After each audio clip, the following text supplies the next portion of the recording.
Salut tout le monde. Bienvenue à la deuxième partie du matte painting. Pour reprendre où est-ce que j'en étais, j'ai avancé un peu mon sketch. Ce que j'ai fait aussi, c'est que j'ai surtout reformaté mon image pour m'aider dans le mouvement de caméra, en fait. Parce que le mouvement de caméra, il sera pas, non plus extravagant, là, dans le sens que ce sera pas un méga gros tilt, là. Ça risque d'être plus un mouvement léger vers le haut qui va révéler un peu plus le vaisseau. Euh, dans le fond, ce que j'ai fait, c'est que j'ai juste dessiné, ceux-là qui étaient en classe m'ont vu faire ça, j'ai juste dessiné un petit peu de perspective pour me guider. J'ai aussi réduit l'opacité de mon sketch. C'est juste pour me donner une idée, parce que je vais modéliser ensuite par-dessus. La seconde chose que je vais faire, c'est que justement, je vais aller dans 3D Studio Max, puis je vais m'assurer d'avoir ma scène en background. Si on se rappelle, c'est Alt B. Alt B, je fais Use File. Je vais aller chercher mon format. Puis, chose bien importante, une fois que c'est fait, moi, c'est spécial dans mon cas. Vous autres, la plupart de vos travaux, probablement qui vont être à l'horizontale et non à la verticale. Moi, je me suis gâté, là. Je voulais faire de quoi d'un peu plus épique, là. Fait que, puis ça va être bien important que quand vous importez votre affaire, vous allez dans Render Setup. Euh, il apparaît juste à côté. Oups, OK. Puis, mettez la résolution de votre output size là, en ayant bien sûr l'image aspect de barré. Ayez ça au même format, à la même résolution que votre image. Ou du moins, si c'est pas la même résolution, que ce soit le même aspect. Vous pouvez le barrer justement si vous voulez réduire la résolution pour une raison X, là, parce que ça c'est la résolution de mon rendu, mais je voudrais pas nécessairement rendre à celle-là. De toute façon, puis plus tard, on va voir comment je vais faire mon mouvement de caméra. Là. Ce sera pas exactement ça. Mais pour travailler, je vais y aller avec cette résolution-là. Donc, je vais aller tout de suite modéliser, placer du moins la grille de perspective euh, qui est là. Donc, je vais aller peser sur FP, puis je vais aller placer ma grille de perspective.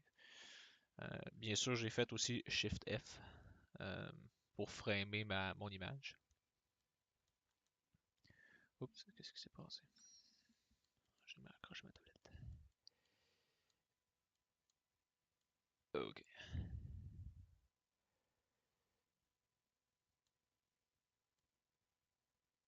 ouais, ça pourrait être bien ça. Parfait. Puis ensuite, une fois que c'est fait, ça, je vais me créer un plan tout de suite. Je vais me créer de la géométrie. Parce que je vais vouloir envoyer cette scène-là dans ZBrush. Parfait. Donc, une fois que j'ai placé mon plan, je vais créer ma caméra. Donc, CTRL C pour créer ma caméra. J'appuie sur P. Puis là, je vais me faire une fenêtre avec au moins deux vues.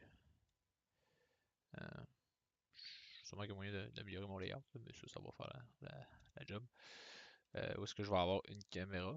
Euh, je vais avoir une vue sur ma caméra 1, ici comme ça. Probablement que ça devrait être celle-là parce que c'est celle-là que mon viewport est configuré. Puis ici, ça va être ma perspective. Puis déjà, c'est ça, je vais travailler en deux temps. Si je vais travailler selon ma vue, puis je vais travailler aussi selon. Parfait. Puis je vais aller me créer une boîte. Je vais commencer. Je vais commencer à placer mes éléments de la ville. Probablement que mon plan ici, je vais pouvoir l'allonger un peu. Comme ça.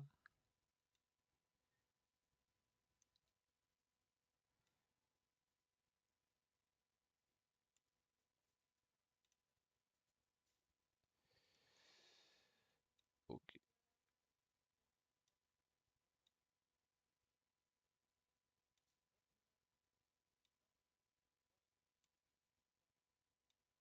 Parfait. Puis je vais juste dupliquer ça ici.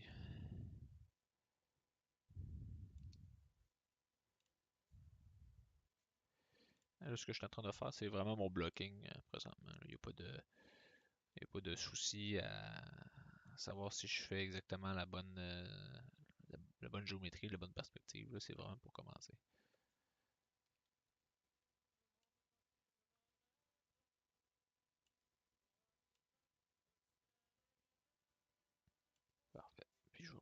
avec des petits murs en arrière.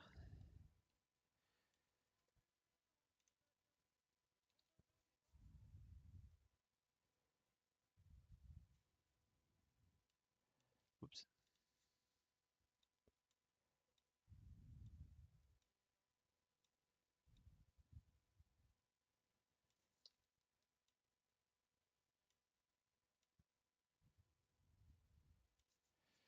Et voilà, comme ça. Tiens, je vais avancer aussi mon plan.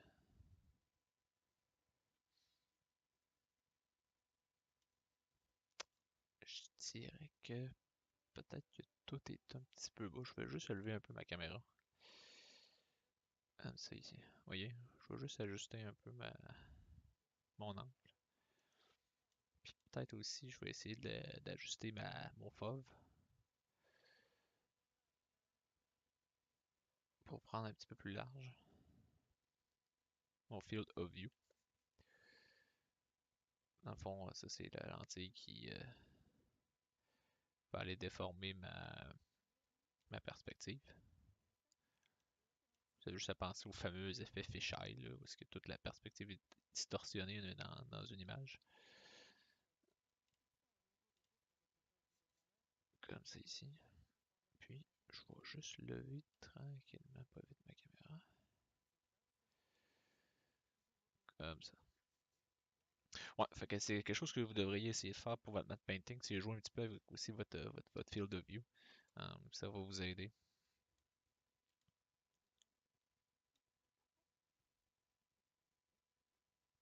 Comme ça ici.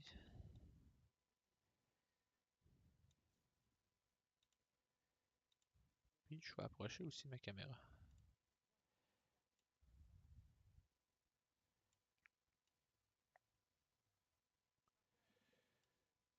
Parce que justement, plus ton field of view il, euh, plus ton field of view il couvre large, plus ça va avoir tendance à se déformer, à se distorsionner.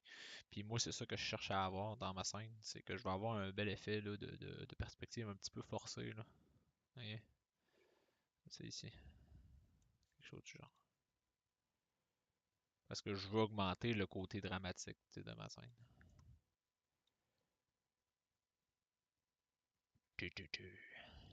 Faut que ça fasse ça quand les gens voient ça.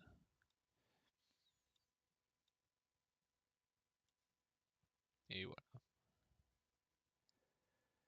Ah, déjà, on s'approche. Juste regarder mon champ. 75, ça commence à être quand même pas mal. Je vais peut-être la descendre à 70. Ouais, parfait ça. Fait que là, une autre chose est faite.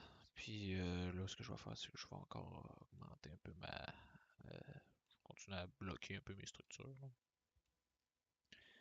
Rien de bien fou.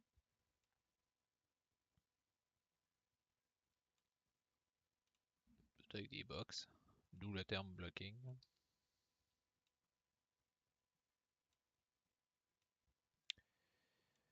Parfait. Je vais dupliquer ça.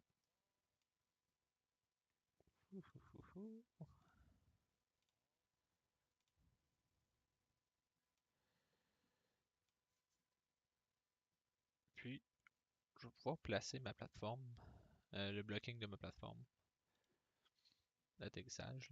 Ça pourrait être bien. Ça, je vais avancer ça un peu.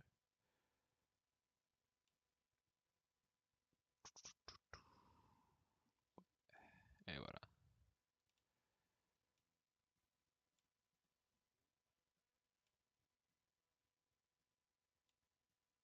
Ouais. Bon, la plateforme, je vais la placer ici en avant-plan. Puis ça ici, tiens, je vais dupliquer ça. Je vais continuer à fermer un peu comme mon dessin.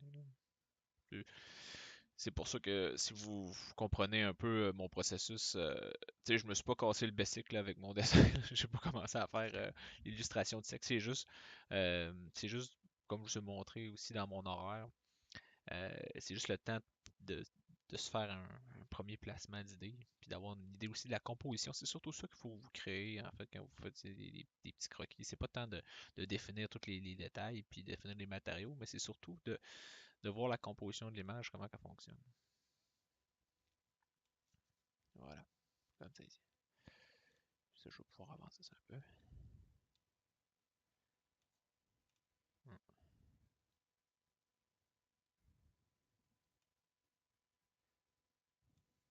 Ok,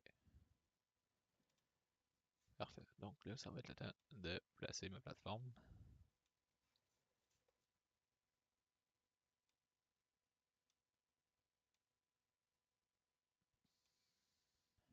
Ça. Ah, puis j'ai enlevé les sons Windows juste pour vous. Pour moi aussi, en fait.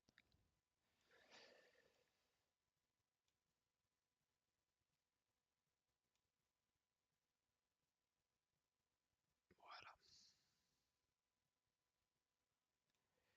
Mais beau ça.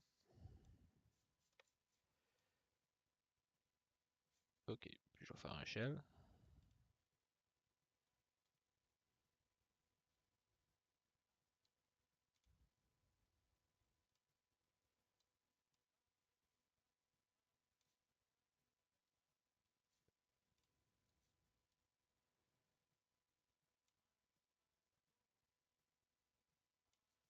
Voilà.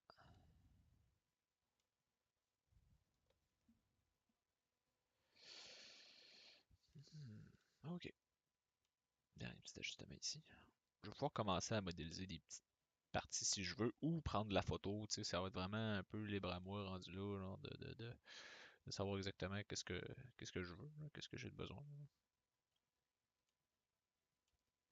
Mais tu sais, je pourrais justement prendre des trucs sur des planes avec un alpha, puis mettre ça par-dessus, là, sans problème. Attends, je vais cacher ça ici. Espèce de coupure, là. Ouais, bon, ben, parfait. Donc, là, je vais commencer à bloquer tranquillement la position aussi de mon vaisseau spatial. Puis je vais prendre une sphère pour ça. Pourquoi je prends une sphère? Ben, c'est parce que tout simplement, je vais aller. Oups, elle est partie loin. C'est parce que je vais aller l'amener dans ZBrush. C'est ce qui va arriver. Parce que je vais aller faire ma modélisation Hard Surface dans 4R8. Ça va être bien fun.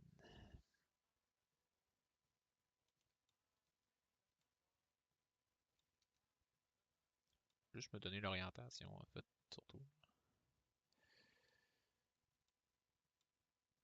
Puis après ça, ce que je vais faire, c'est que je vais reprendre la même sphère.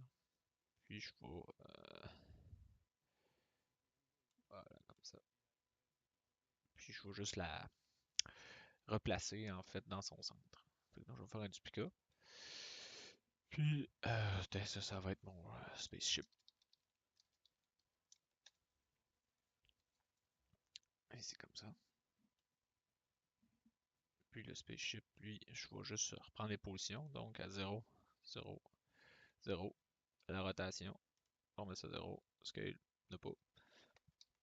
Puis c'est ça que je vais envoyer dans ZBrush. Parce que là, je sais que l'objet a le même scale.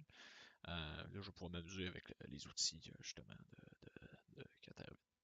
Donc, je vais faire Gauzy ici.